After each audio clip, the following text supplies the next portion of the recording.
Assalamualaikum warahmatullahi wabarakatuh. Di sini saya akan menjelaskan review film tentang Safe Game. Perkenalkan, nama saya Muhammad Khairul Imam, NIM 2041 03030053, Prodi Akuntansi Syariah 3, mata kuliah Pengauditan 1. Di sini saya akan menjelaskan histori Safe Game. Kim Sung-ryong merupakan seorang yang pernah di waktu kecilnya menjuarai kuis matematika waktu kecil dan seorang akuntan. Ayahnya merupakan seorang akuntan yang jujur dan yang membuatnya sering dipecat dan berpindah-pindah perusahaan. Sehingga Kim Sung-ryong bercita-cita pergi ke Denmark disebabkan negaranya yang memiliki tingkat korupsi terendah di dunia. Walaupun awalnya Kim Sung-ryong pernah bekerja akun di toko dan klub malam milik gangster, pernah dituduh menipu, tetapi polisi tidak pernah mempunyai bukti. Safe Kim diberhentikan dikarenakan kekhawatirannya keuangan.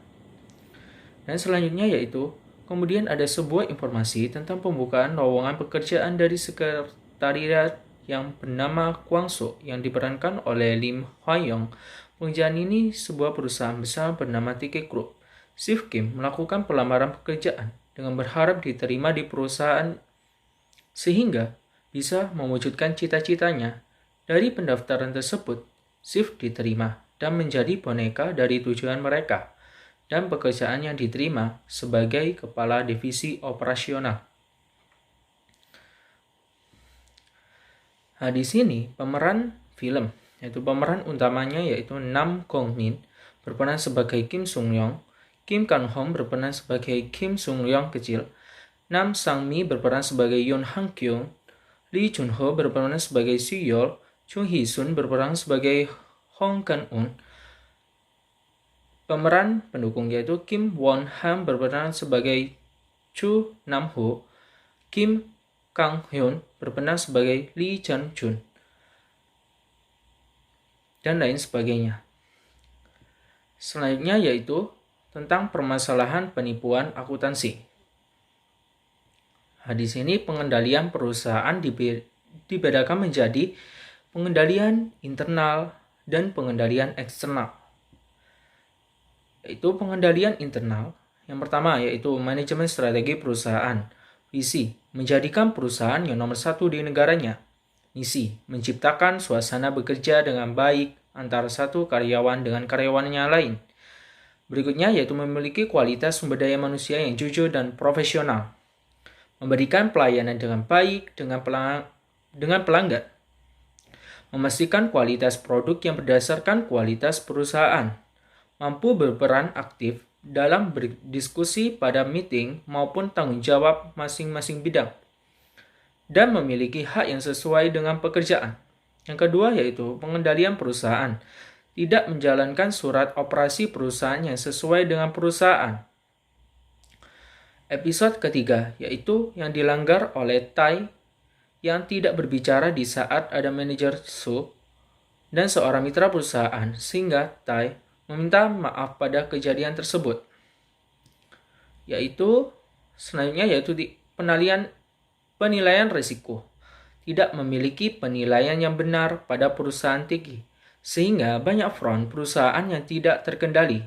Terjadi di episode 5, yang terjadi pemeriksaan laporan keuangan yang memerah dikarenakan meningkatnya biaya tanpa adanya negosiasi ulang dengan klien bisnis yang besar. Yang keempat yaitu informasi dan komunikasi di perusahaan. Tidak adanya sebuah komunikasi pada episode 13.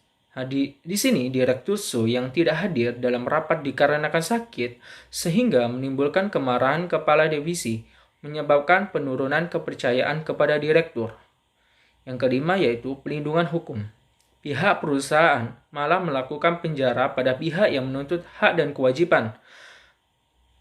Dan perusahaan menyalahkan seseorang karyawan yang tidak ada sangkut pautnya dengan bidang yang tidak sesuai di kejadian pada episode 7. Yaitu pengendalian eksternal. Di sini, mitra atau investor itu terdapat kejadian di episode 5 terkait rumor di perusahaan besar sehingga atas nama perusahaan meminta maaf kepada mitra atas kejadian di dalam perusahaan. Dan keinginan mitra yaitu penggunaan pada jasa pengiriman perusahaan untuk mengetahui pengurangan uang pada perusahaan. Selanjutnya yaitu pengendalian umum. Secara umum, perusahaan besar memiliki lingkungan kuat sebagai penentu operasional berdasarkan apa yang diberikan tugas masing-masing bidang, sehingga penentu utama bisnis yaitu direktur utama adalah sebuah hal yang seluruh perusahaan dilakukan. Salah dalam menghadapi permasalahan perusahaan, tidak adanya bidang baik, adanya sebuah auditor internal maupun eksternal dalam pelaksanaan ini. Namun, perusahaan tidak menggunakan SOP yang sesuai dalam penanganannya. Apa itu auditor? Menurut Steve Kim, audit adalah sebuah pengawasan yang dilakukan oleh pihak internal maupun eksternal dengan melibatkan hubungan dengan perusahaan dengan adanya aturan yang mengikat dengan atasan. Dan audit sangat diperlukan terutama perusahaan besar dan kecil juga memerlukan. Kecurangan atau fraud secara umum di perusahaan Tiki Group dalam manajemen waktu yang berlebihan yang diberikan kepada kurir dalam tagihan telepon, gas, kompensasi atas kerugian dan kerusakan itu harus dibayar sendiri oleh kurir. Oleh sebabnya, kurir hanya bisa menggunakan parkir tertentu, pusat auto, SPBU, HP, navigasi, GPS, dan kontak hitam yang ditawarkan oleh Tiki Group. Akibatnya, kurir menanggung biayanya. Yang kedua yaitu penahanan upah dalam waktu 3 tahun.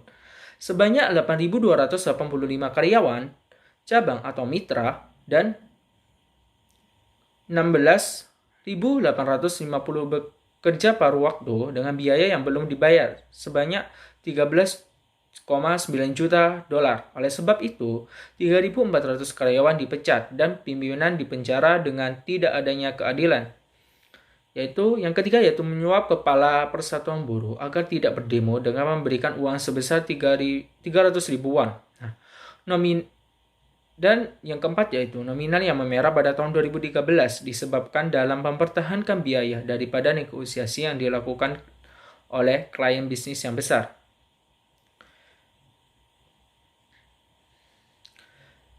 Lanjutannya yaitu nomor 5, melakukan pemotongan dana ilegal dan rekening ilegal jasa pengiriman TK